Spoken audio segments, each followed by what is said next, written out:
U.S. and Israel striking regime sites across Iran as Operation Epic Fury continues. President Trump says negotiations are underway to end the fighting, and Iran says he's negotiating with himself. Chief Foreign Correspondent Trey Yingst joins us live from Tel Aviv with the latest. Trey. Yeah, hey, Brian, good morning. As Operation Epic Fury grinds on, there is talk of diplomacy once again across the Middle East.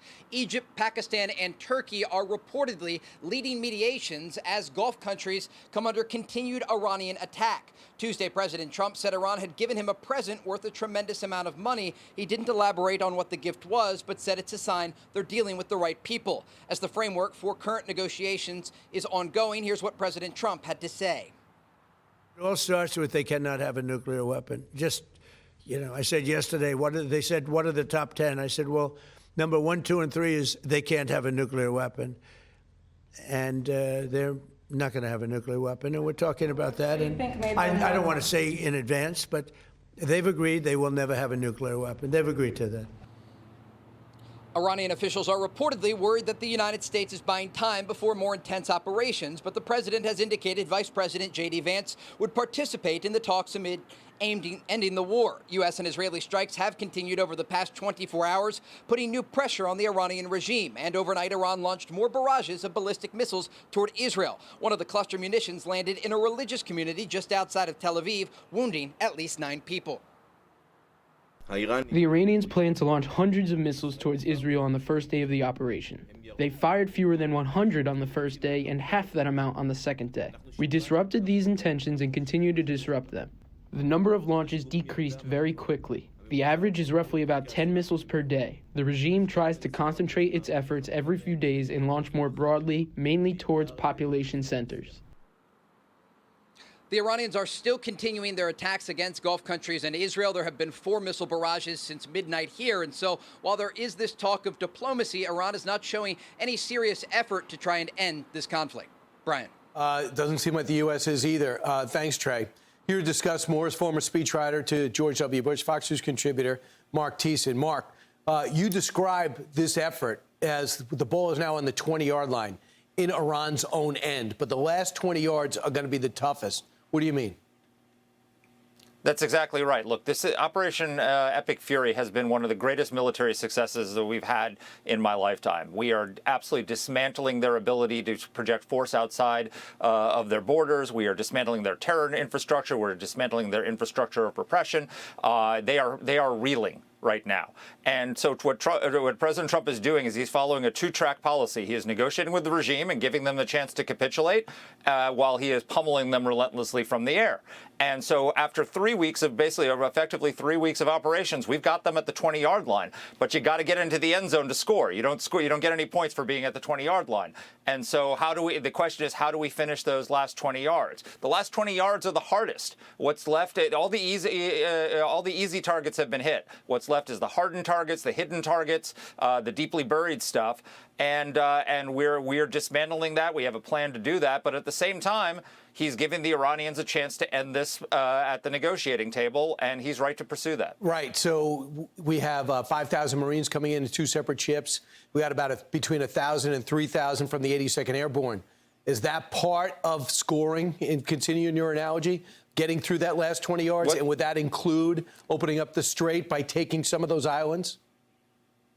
Yeah, so it gives us more options, obviously, right? So, it gives us the option to. So how does this thing end? It ends with no nuclear weapons, no nuclear fissile material, no ballistic missile program, and no massacring protesters, right? And so how do you enforce that? You put the regime in a vice grip, right? And if they violate any of those terms after the kinetic operations happen, you squeeze them.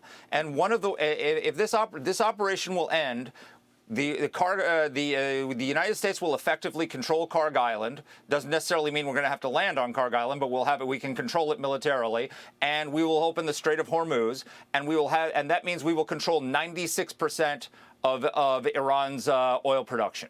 right? That's like Venezuela. We will control Iran's oil, and we will have, that means we will control their economy, and then we will have the ability to strike them if they misbehave again. So they will be effectively neutered as a terrorist state, right. And that can be, again, that can be accomplished peacefully, or that can be accomplished at the negotiating table. We just don't. I mean, we're seeing hit after hit after hit. We don't have a sense of what's happening on the ground, but there is a sense that at least 300 of the besieged have been killed. There's a sense that the people of Iran are waiting for the go sign from Israel and the U.S. to go out back into the streets again, but we don't want to see a massacre like would happen.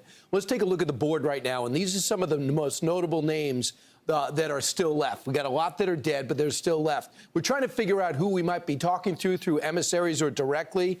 Do you have a sense of who it is? Because we keep hearing it's a parliamentary speaker, and then other people say he does not have the leverage. It's got to be someone in the IRGC. And now we hear that they rather speak with J.D. Vance and Marco Rubio than Steve Witkoff and Jared Kushner. Your thoughts?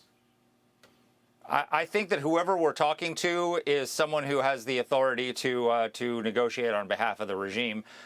Trump said the other day that they gave us a gift. He didn't say what that is, but it's a proof. Whatever it was a proof that they are speaking for the government. So look, these negotiations are real. Anyone who's running around saying, "Oh, I trust Iran more than I trust Donald Trump," is an idiot. John Brennan, the former CIA director, said that. Yes, those exact words. That's one idiot. But that's one idiot. But there are many idiots running around saying that.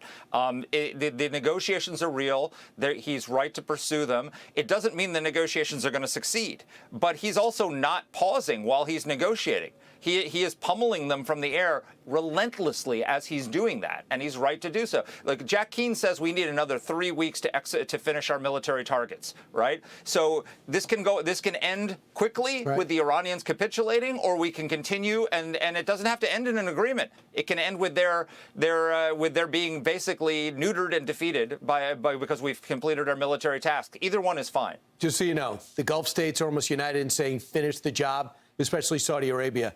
And the UAE is beginning to freeze their funds. So and the UK is putting together a group to open up the Strait of Hormuz and to do some minesweeping. So the world's responding. Marc Thiessen, thanks so much. All right, I'm going to go do my chores. If you don't mind, yes. For Lawrence. Lawrence going to give you a list. All right?